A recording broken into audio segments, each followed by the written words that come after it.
주님의 은혜가 오늘도 예배의 자리로 오신 우리 성도님 한 사람 한 사람에게 함께 하시기를 축원합니다.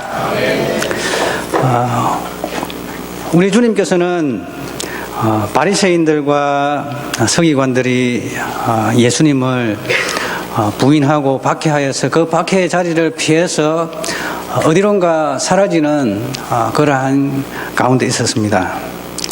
오늘 본문에 있는 이 내용의 말씀은 8장에 있는 내용과 직접적인 연결선상에서 사라지시는지 아니면은 또 다른 장면 속에서 사라지시는지 알 수는 없지만 분명한 것은 주님께서 무언가의 결과로 인해서 사라지시면서 어디론가 떠나버리시면서 한 사람을 주목하여 보시는 그 장면을 통해서 이야기가 시작이 되어집니다. 우리 주님께서 떠나가시면서 한 사람을 유심히 살펴보게 되었는데 그 사람은 소경이었습니다. 소경도 보통 소경이 아니라 나면서부터 어머니의 뱃속에서부터 소경으로 태어난 그러한 소경이었습니다. 그런데 우리 주님께서 왜 그 소경을 유심히 살펴보셨는가? 저게 소경이 있네. 호기심이 있어가지고 보는 그것 때문에 소경을 보신 것이 아니고요. 우리 주님께서는 주님께 반응하는 그 가난한 심령에게 주님의 은혜를 전달하시기 위하여서 그 소경을 바라보신 것이었습니다. 우리 주님께서는 아브라함, 사개오처럼 부자이든 또는 다른 사람처럼 가난하고 병든 자이든 주님께서는 심령이 가난한 자를 유심히 살펴보고 계시고 주목하시는 그러한 분이십니다. 특별히 오늘 본문에서 소경을 유심히 살펴보셨는데 그것도 나면서부터 소경된 자였습니다. 고대 문서에 의하면은 여기에 1절에 한 가지의 동사를 더 첨부했습니다. 주저앉아 있는 이라는 표현을 쓰고 있습니다. 그래서 그 소경이 나면서부터 소경되었지만은 더 절박한 것은 아무런 희망이 없이 주저앉아 있는 그 모습이 또한 그려지고 있는 것입니다. 주님께서 길가에 주저앉아 있는 나면서부터 소경이 된 사람을 주목하여 보셨지만은 그 소경은 사람들에게 주목을 받을 만한 그러한 인물이 아니었습니다. 그러나 우리 주님께서는 그를 주목하여 보셨습니다. 그런데 통상적으로 그 소경은 편견에 시달리고 있는 사람이었습니다. 왜냐하면은 제자들이 그 소경을 주님께서 주님의 은혜를 전달하기 위한 목적으로 그 소경을 바라보았지만은 일반 사람들은 그 소경에 대한 편견을 가지고 바라보았다는 것입니다. 그래서 대표적으로 제자들이 묻습니다. 이 사람이 소경된 것은 그 사람의 그가 죄를 지었습니까? 그의 부모들이 죄를 지었습니까? 단도직입적으로 묻습니다. 왜냐하면은 장애로 태어난 것은 누군가의 죄로 인함이다라는 그러한 인식이 있었기 때문입니다. 본인의 죄든 그리고 부모들의 죄든 오늘 성경에 보면은 부모라고 되어 있지만 성경 보면 부모들이라고 되어 있습니다. 그래서 할아버지, 정조 할아버지, 고조 할아버지 그리고 아담에까지 이르기까지 조상의 죄로 말미암음입니까? 아니면은 본인이 뱃속에서 있을 때부터 본인이 죄를 지어서 말미암음입니까? 이러한 장애에 대한 일반적인 견해가 있습니다. 첫 번째로는 우리 인간은 근본적으로 다 장애를 가지고 태어납니다. 그게 무슨 장애입니까? 죽음이라는 장애입니다. 그래서 우리 사람은 원래 죽는 존재로 만들어지지 않았습니다. 그런데 우리가 얼마간 살다가 죽는 것은 정상적이지 않은 것입니다. 정상적이지 않은 것을 장애라고 그러거든요. 그래서 우리는 다 장애인들입니다. 어찌 보면 다 장애인들, 죽음을 경험하는, 죽음을 맞이하는 장애인들이란 말입니다. 그래서 장애의 정도를 가지고 더 장애가 있는지 덜 장애가 있는지 그뿐이지, 딱 엄밀히 말하면 우리는 다 장애인들입니다. 정도의 차이일 뿐 각각 장애의 모습이 다양하게 나타납니다. 지체장애, 정신장애, 성격장애, 언어장애, 판단장애, 공황장애, 성정체성의 장애, 도덕성 결여의 장애, 각종 인간관계의 파괴의 장애, 온갖 장애를 붙이자고 하면은 정상적인 사람들도 검사를 해보면은 다 몇 가지 장애 요소들 다 가지고 있습니다. 그런데 장애에 대한 근본적인 원인은 두 가지로 이렇게 판단합니다. 첫 번째로는 인간이 배 속에서 있을 때부터 조직되는 그 순간부터 죄를 짓기 시작했다는 것입니다. 그것을 우리는 자범죄라고 부릅니다. 인간은 어머니의 배 속에서부터 죄를 짓는 존재로 태어난 것입니다. 그리고 두 번째로는 인간은 배 속에서부터 죄를 짓는 존재로 태어나게 된 더 근본적인 원인으로서 인간은 배 속에서 태어날 때부터 스스로 죄를 짓는 자이기도 하지만은 조상적부터 내려오는 그 죄의 굴레가 동시에 그 태아에 있는 세포가 조직되는 그 순간부터 그의 조상적부터 내려오던 그 아담이 지은 죄의 굴레가 동시에 씌워진다는 것입니다. 그것을 우리는 원죄라고 부릅니다. 그래서 원죄와 자범죄, 이 두 가지로 인해서 결국에는 우리 인간의 가지고 있는 각종 장애 요소들은 생겨난다는 것입니다. 그리고 또한 장애는 저주에 대한 결과로 나타난다고 성경은 또 이야기합니다. 장애뿐만 아니라 여러 가지 우리가 불행을 경험하게 되는 이러한 요소들, 정상적이지 아니하는 요소들은 저주에 의해서 나타나는데, 출애굽기 20장 5절에 보면은 나를 미워하는 자의 죄를 갚되 아버지로부터 아들에게까지 3, 4대에까지 이르게 하거니와 나를 사랑하고 내 계명을 지키는 자에게는 천대까지 은혜를 베푸느니라. 신명기 5장 8절에서 10절에 보면은 우상 숭배하는 것을 하나님을 미워하는 것으로 이렇게 규정을 합니다. 그래서 내 하나님 여호와는 질투하는 하나님인즉 나를 미워하는 자의 죄를 갚되, 우상을 섬기지 말라라고 이제 먼저 이야기를 하고 하면서 죄를 갚되 나를 미워하는 자의 죄를 갚되 아버지로부터 아들에게로 3, 4대까지 이르게 하느니라. 그래서 우리는 알지 못하죠. 우리는 알지 못하지만 우리가 지금 어려움을 겪고 있고 또 여러 가지 불행의 요소를 가지고 있는 것은 아버지, 할아버지, 정조 할아버지 한번 살펴봐야 됩니다. 이것이 성경적인 가르침입니다. 하나님께서는 3, 4대까지 대물림하게 하신다고 하셨습니다.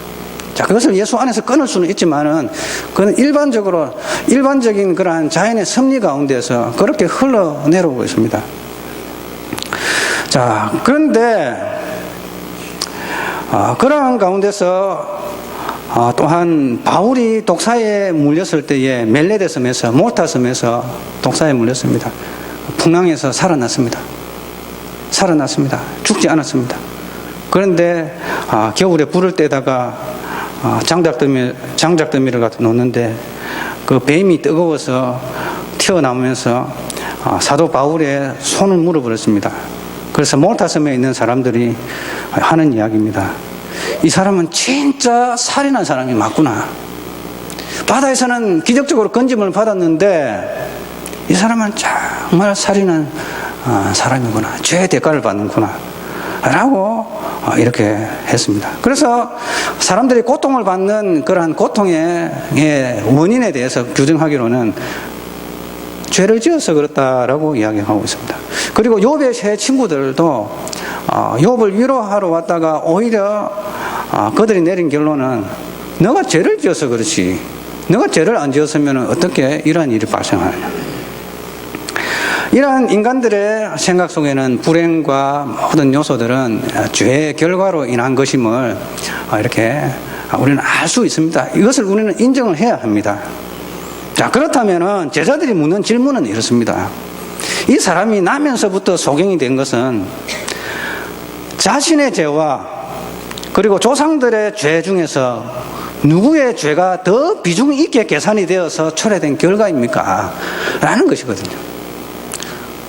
원죄도 안고 태어나고 자범죄도 안고 태어나는데, 그러면은 어차피 죄로 인해서 나타난 결과인데, 그러면 부모의 죄가 더 크게 판단이 되어 가지고 이 아이에게 나타난 것인지, 아니면은 이 아이가 배 속에서부터 지은 죄가 많아서 이 아이의 죄가 더 비중 있게 판단이 되어서 이 아이가 장애로 태어났습니까? 이렇게 묻는 것입니다.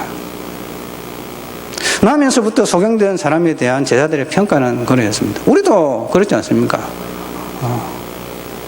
저 아버지가 무슨 죄를 지었길래 자식이 저렇게 고통을 당하나? 뭐 이런 이야기는 우리가 흔히 하는 이야기지 않습니까? 자, 그런데 주님의 평가는 제자들의 평가와 틀렸습니다. 이 사람이 나면서부터 소경된 이유는 그 사람의 죄도 아니다. 그리고 그 부모들의 죄도 아니다. 조상들의 죄도 아니다. 그 안에서 하나님의 영광을 나타나기 위해서 이 사람이 소경됐다라고 이야기하고 있습니다. 예수님의 이 말씀은 그 조상들이 죄인이 아니라는 말을 한 것이 아닙니다. 그리고 이 소경도 죄인이 아니다는 그런 말을 한 것이 아닙니다. 주님께서 하신 말씀의 이러한 핵심은 우리가 가지고 있는 이 절박한 상황을 우리를 정죄하는 방편으로 보시지 않으시고 오히려 하나님의 크신 섭리와 은총을 드러내는 계기로 삼고 계신다는 것입니다. 우리는 어차피 죄인으로 태어났기 때문에, 죄의 결과를 안고 태어났기 때문에 누가 더 죄를 짓고 누가 더 죄를 안 짓고 따질 게 뭐가 있습니까? 어차피 이래 된 거. 우리 주님께서는 그래서 이 세상에 오셔서 십자가를 지신 것 아닙니까? 하나님이 세상을 이처럼 사랑하사 독생자를 주셨으니 이는 저를 믿는 자마다 멸망치 않고 영생을 얻게 하려 하십니다. 자, 우리 주님께서 우리 죄인을 대하는 그러한 자세는 저 아버지가 죄를 지어서 그렇다, 저 할아버지가 죄를 지어서 그렇다, 정조 할아버지 때 4대 때 죄를 지어서 그 저주가 내려왔다, 이렇게 따지지 아니하시고요, 절박한 심령, 가난한 심령, 주님의 은혜를 사모하는 주님께서 만나고자 하시는 그 영혼들을 바라보시는 그 모습은 그를 통해서 하나님이 하실 일을 나타나는 하나님의 섭리와 계획 속에서 하나님의 영광을 드러내는 대상으로 그 사람들을 바라보신다는 것입니다. 그래서 여러분들, 우리들 가운데 이런 알지 못하는, 남들이 볼 때에 왜 나에게 이러한 고통이 있나, 왜 나에게 이러한 고통이 있나, 왜 저 사람은 정상적이지 않지, 이러한 것을 바라볼 때에 제자들의 이 시각으로 바라볼 것이 아니라, 우리 예수님은 제자들의 시각으로 바라보신 것이 아니라 바로 인간의 죄의 결과를 오히려 주님의 자비와 은혜와 열정을 나타내는 도구로 사용했다는 것이 분명하다는 것입니다. 그러나 그 소경은 주님과 주님의 섭리와 은총을 알지 못했습니다. 주저앉아 있는 그의 인생이었습니다. 그리고 나면서부터 소경되었던 그 사람은 그렇게 장성할 때까지 그렇게 지내왔습니다. 주님의 은혜와 섭리가 무엇인지 모른 채 방황하며 헤매이며 나는 왜 이렇게 태어났나 라고 생각하며 살아왔을 것입니다. 그러나 주님께서는 주님의 섭리 속에서 이 사람을 통해서 나의 영광을 드러낼 것이다 라는 계획 속에서 이 소경을 생각하고 있었던 것입니다. 헨리라는 사람은 이런 말을 했습니다. 헨리라는, 하나님의 섭리하시는 뜻은 오랜 시간이 지나도 혹은 몇 년이 지나도 종종 우리에게 드러나지 않고 깨달아지지 않을 때가 있다. 그러나 하나님의 섭리와 계획은 크시기 때문에 우리는 그 의미를 이해할 수 없다 할지라도 기다리며 감사해야 하는 그런 자세가 필요하다라고 이야기했습니다. 그리고 부셔라는 사람은 이런 말을 했습니다. 우리에게 일어나는 모든 일들이 어떤 의미에서는 하나님께 대한 영광이 되기 때문에 악한 일을 인해서라도 그것을 경험함으로 인해서라도 오히려 인내하면서 기뻐해야 한다라고 이야기를 했습니다. 분명한 것은 주님 재림하실 때에 우리가 가졌던 업문들 그리고 내가 지녔던 아픔들의 의미를 다 깨달아 할 것입니다. 그러나 우리는 그러한 하나님의 섭리와 은혜를 알지 못한 채 왜 나는 이러한 것을 경험하지? 라고 주저하고 방황할 수 있습니다. 그것을 하지 말고 오히려 감사하는 조건을 찾는 것이 더 좋다는 것입니다. 항상 기뻐하라, 쉬지 말고 기도하라, 범사에 감사하라. 이는 그리스도 예수 안에서 너희를 향하신 하나님의 뜻이니라. 제가 군대 제대하고 여러분 제 군대 생활에 대해서 궁금하신 분이 계신지 모르겠는데 제가 육군 병장 출신입니다. 저보고 자꾸 방이 나왔냐 자꾸 물어보시는데 빼빼하고 막 몸무게도 작고 눈도 나쁘고 그러니까 너는 방위 가도 누가 태클 걸 사람이 아무도 없는데 방위 갔다 왔냐. 그래서 제가 항상 어딜 가나 너 방위 갔다 왔지 이 질문을 받지 너 육군 병장 출신이냐 이렇게 물어보지 않았어요. 제가 항상 군대 이야기할 때 내가 방위 갔다 왔냐 소리를 많이 듣지만은 실상은 육군 병장 출신입니다. 만기 제대였습니다. 그렇습니다. 병장 제대하고 25살 서울에서 지금 말하면 이제 익산으로 내려가는 하행선 기차를 탔습니다. 기차를 탔는데 그때 한 23살, 22살 되어 보이더라고요. 청년이 이렇게 있었습니다. 그래서 제가 전도하려고 이렇게 가서 예수님 믿냐고 물으니까 예수님을 믿는데요.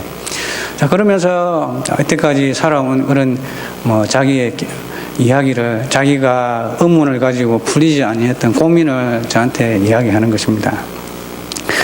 그 고민은 자기는 아주 어릴 때 어머니가 병으로 돌아가셔가지고 아버지가 얼마 있지 않아서 재혼을 했는데 재혼할 때에 딸린 동생이 하나 왔고 그래 했다고. 자, 그러면서 그 사별한 어머니 그리고 아버지 밑에 또 그 아버지의 딸린 또 자녀들이 몇 명 있지 않습니까? 그 밑에 자기 동생도 있고.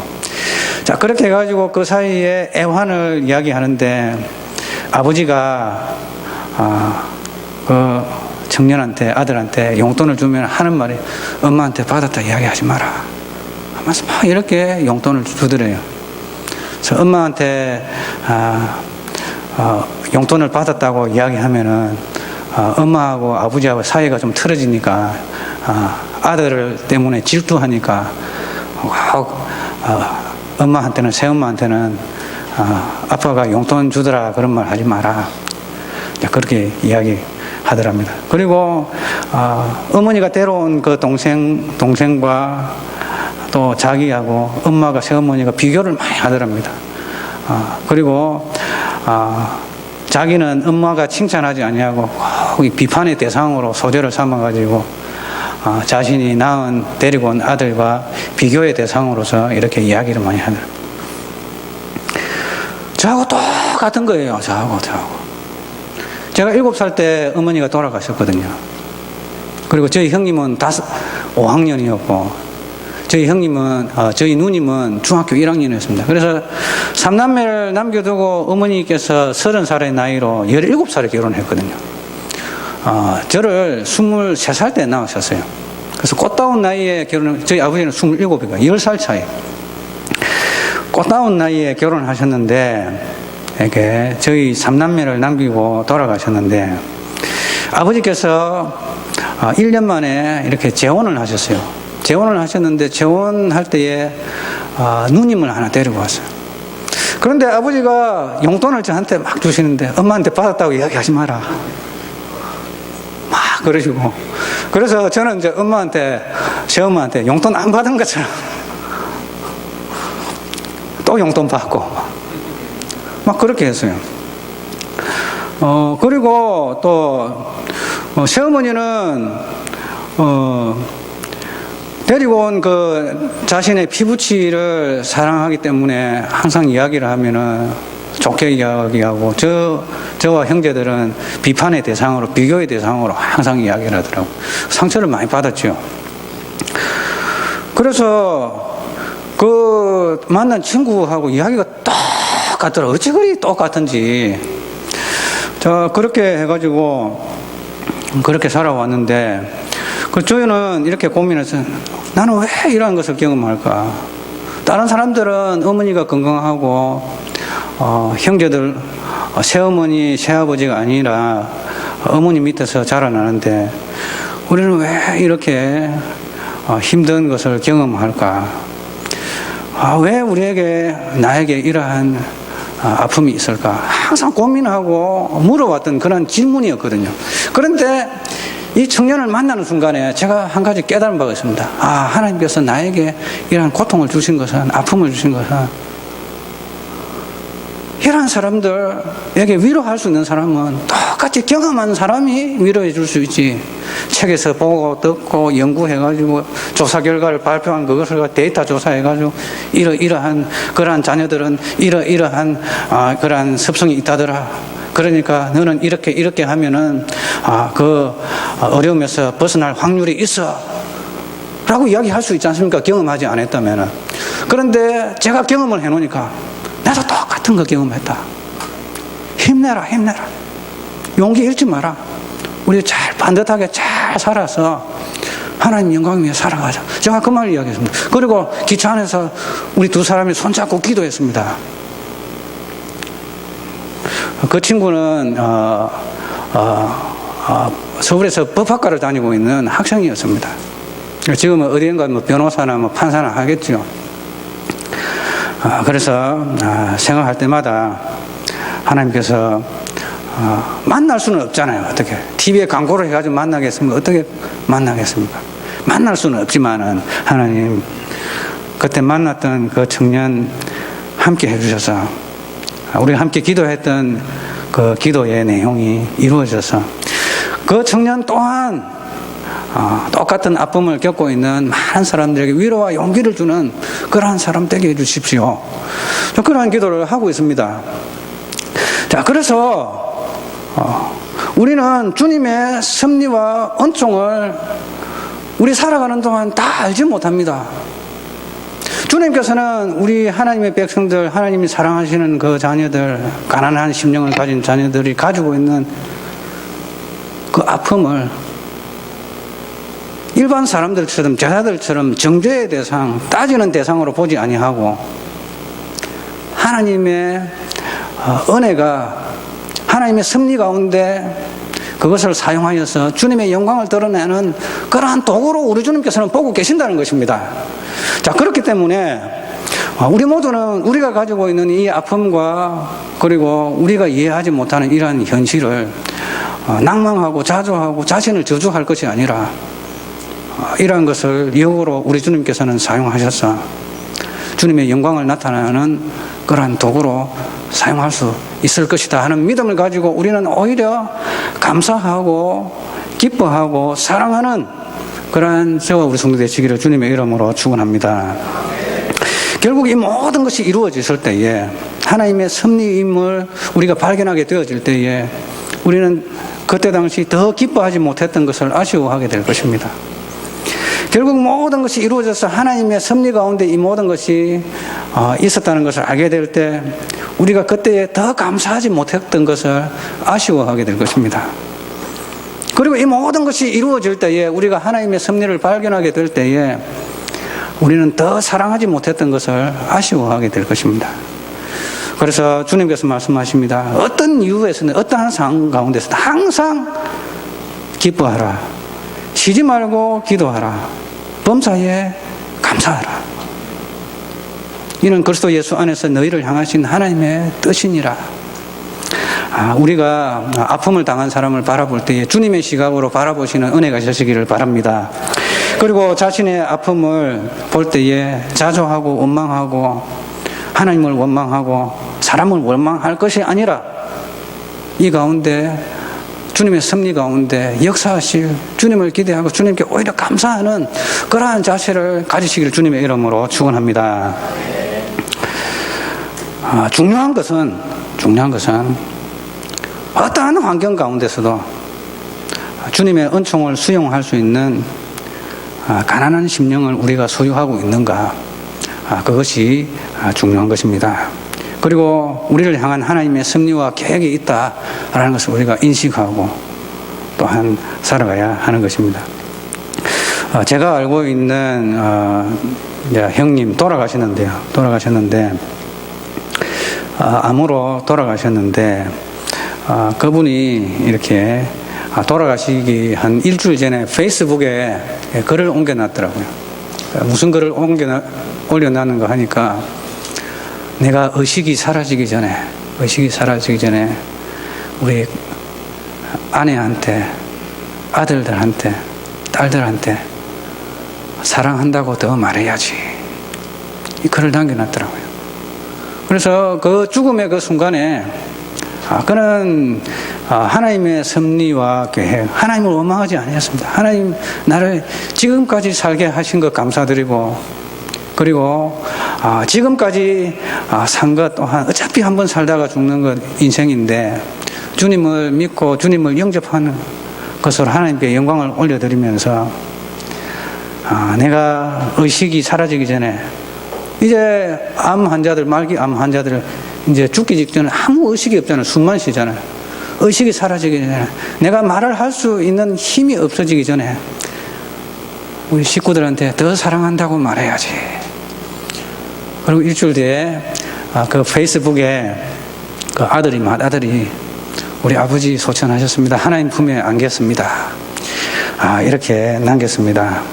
그래서 우리는 우리 사람들의 아픔과 고통을 바라볼 때에 그 사람을 정죄하고 판단하는 것이 아니라, 우리가 알지 못하는 이 환경 가운데서 주님께서 우리를 향한 그 섭리와 계획이 있다라는 것을 우리가 인정하고 깨닫는 것이 중요합니다. 그리고 하루빨리 감사를 회복하고, 하루빨리 기쁨을 회복하고, 하루빨리 사랑을 회복하는 것이 중요할 것입니다. 자, 그래서 그것이 바로 우리 주님께서 우리를 위해서 원하시는, 우리 사람들을 바라보시는 그러한 시각인 것입니다. 우리 주님의 시각은 우리 사람들의 일반적인 시각과 틀립니다. 그래서 우리 주님의 시각으로 사람들을 바라보시는 은혜가 있으시기를 주님의 이름으로 축원합니다. 오늘 4절 말씀 보니까 때가 아직 낮이다. 이제 밤이 올 것인데 그때는 아무 일도 할 수 없느니라. 낮이라는 것은 우리가 숨쉬며 살아있는 육체의 생명이 있는 동안을 이야기하는 것입니다. 자, 우리에게 주어진 기회의 시간은 우리의 육신의 생명이 남아있는 이 순간뿐입니다. 그래서 우리가 낮 동안에 우리의 육신이 땅으로 돌아가기 전에 낮 동안에 우리는 주님의 보내신 아버지의 뜻을 행하여야 하는데, 그 행하여야 할 뜻은 무엇인가? 바로 우리 인생 속에 역사하시는 하나님의 섭리와 계획을 깨닫고 또 하나님께 영광을 돌리는 일이고, 또한 사람들을 바라볼 때에 하나님의 영광이 드러나는 도구로서 하나님께서 그를 만나주시기를 원하신다라는 것을 인정을 하고 그들에게 이 기쁜 소식 복음을 전가하는 것입니다. 자, 이것을 우리 살아있는 동안 하자는 것입니다. 우리 주님께서 요구하시는 것은 우리 살아있는 동안 때가 아직 낮음에 나를 보내신 이의 일을 우리가 하여야 하리라. 밤이 오리니 그때는 아무 일도 할 수 없느니라. 우리 살아있는 낮 동안에 구원을 위하여 사역이 허락된 때, 우리 육체 가운데 살고 있는 지금 이 시기는 참으로 귀중한 때입니다.